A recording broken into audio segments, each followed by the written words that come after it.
Hello दोस्तों, एक बार फिर से आप सभी का स्वागत है आपके यूट्यूब चैनल हिंदी के तार में। तो जैसा कि आप सभी को पता है, हम जब भी मिलते हैं हिंदी साहित्य से संबंधित किसी न किसी नए और रोमांचक विषय के साथ मिलते हैं। और आज भी हम एक ऐसे ही विषय के साथ मिले हैं जो कि थोड़ा सा जटिल है, परंतु हमारी एक मित्रा ने कमेंट किया हुआ है कि उन्हें प्रेस संबंधी कुछ महत्वपूर्ण कानून पर उत्तर चाहिए।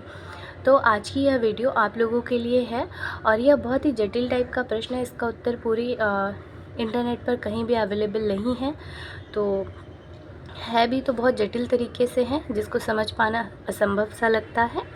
तो मैंने कोशिश की है आप लोगों के सामने बहुत ही सहज और सरल तरीके से लाने की, लेकिन इसमें समझने जैसा कुछ नहीं है। यह पूरा का पूरा मैटर बेस्ड है, तो इसे आपको याद करना पड़ेगा। ठीक है, तो आप लोग इसके लिए तैयार रहिएगा क्योंकि ये थोड़ा सा जटिल है, तो कोई ऑप्शन नहीं है आपके पास याद करने के अलावा। ठीक है, और मैंने कोशिश की है सरल तरीके से लिखने की, तो मे भी आपको समझ में भी आ जाए कि प्रेस संबंधी कुछ महत्वपूर्ण कानून कौन कौन से हैं। ठीक है, वीडियो अच्छी लगे तो वीडियो को लाइक ज़रूर करिएगा। और चलिए फिर आज हम लोग प्रेस संबंधी, प्रेस यानी जिसको अंग्रेजी में मीडिया कहते हैं, इससे संबंधित कुछ महत्वपूर्ण कानूनों के विषय में चर्चा करेंगे और गहन तरीके से जानने का प्रयास करेंगे। प्रेस यानी मीडिया से संबंधित प्रमुख कानून निम्नलिखित हैं जो भारत में प्रेस की स्वतंत्रता और उसके दायित्वों को निर्धारित करते हैं। ठीक है, ये कुछ पॉइंट्स में मैंने इसको आप लोगों के सामने रखने का प्रयास किया है। पहला पॉइंट हमारा क्या है, संविधान का अनुच्छेद 19(1)(a) के अकॉर्डिंग क्या है कि बोलने और लिखने की आज़ादी। ठीक है, ये किसके लिए है? मीडिया के लिए है। मीडिया को बोलने और लिखने की आज़ादी संविधान के अनुच्छेद 19(1) में दी जाती है। ये कानून हर नागरिक को अपनी बात कहने का अधिकार देता है। प्रेस को भी खबरें छापने और राय रखने की आज़ादी इसी के तहत मिलती है, लेकिन यह आज़ादी पूरी तरह से खुली नहीं है। सरकार कुछ मामलों में रोक भी लगा सकती है, जैसे देश की सुरक्षा, अशांति ना फैलाना, किसी की इज्जत खराब ना करना। इस प्रकार के मुद्दों पर अगर कोई मीडिया या कोई भी व्यक्ति कुछ लिखने का या कुछ बोलने का प्रयास करता है तो सरकार इस पर एक्शन ले सकती है।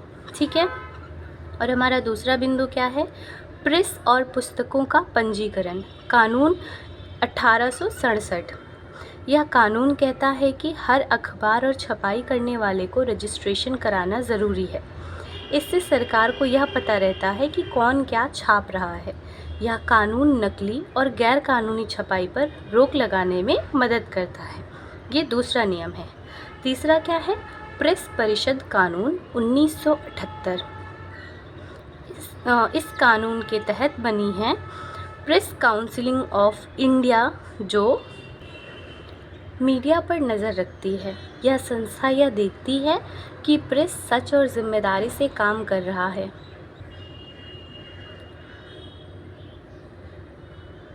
यह लोगों की शिकायतों पर सुनवाई करती है, लेकिन यह सिर्फ चेतावनी दे सकती है, सज़ा नहीं। चौथा बिंदु क्या है, मानहानि कानून धारा 499 और 501 के तहत क्या है, अगर कोई अखबार या चैनल किसी के बारे में झूठी या बदनाम करने वाली बात छापता है तो वह कानून के खिलाफ है। ऐसा करने पर जेल या जुर्माना हो सकता है, लेकिन अगर सच्चाई में और जनता के हित में लिखा गया है तो वो भी माफ़ किया जा सकता है। अगला बिंदु हमारा क्या है, राजद्रोह कानून धारा 124(a) के अकॉर्डिंग क्या कहा गया है मीडिया को कि अगर कोई प्रेस ऐसी बात छापे जिससे लोग सरकार से नफरत करने लगें या हिंसा फैल जाए तो उसे राजद्रोह माना जाता है। यह कानून देश की एकता और सुरक्षा के लिए है, लेकिन अगर कोई शांति से आलोचना करता है तो वह भी राजद्रोह नहीं होता है। ठीक है, अगला बिंदु क्या है, अश्लीलता रोकने वाला कानून धारा 292 और 293 आईपीसी के तहत। यह कानून कहता है कि प्रेस में अश्लीलता और गंदी सामग्री नहीं छापी जानी चाहिए। खासतौर पर बच्चों के लिए नुकसानदायक चीज़ों पर सख्त रोक है। सातवां और आखिरी बिंदु क्या है, सूचना का अधिकार कानून आरटीआई एक्ट 2005 के तहत। इस कानून से पत्रकार सरकार से जानकारी मांग सकते हैं, जैसे सरकारी फैसले, खर्च, घोटाले आदि। इससे पत्रकार सच उजागर कर सकते हैं और सरकार की जवाबदेही बढ़ती है।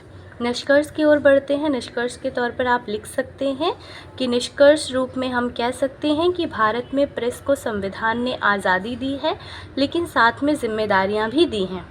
प्रेस से यह अपेक्षा की जाती है कि वह सच बोले, समाज के प्रति उत्तरदायी रहे और कानून की सीमाओं में काम करे।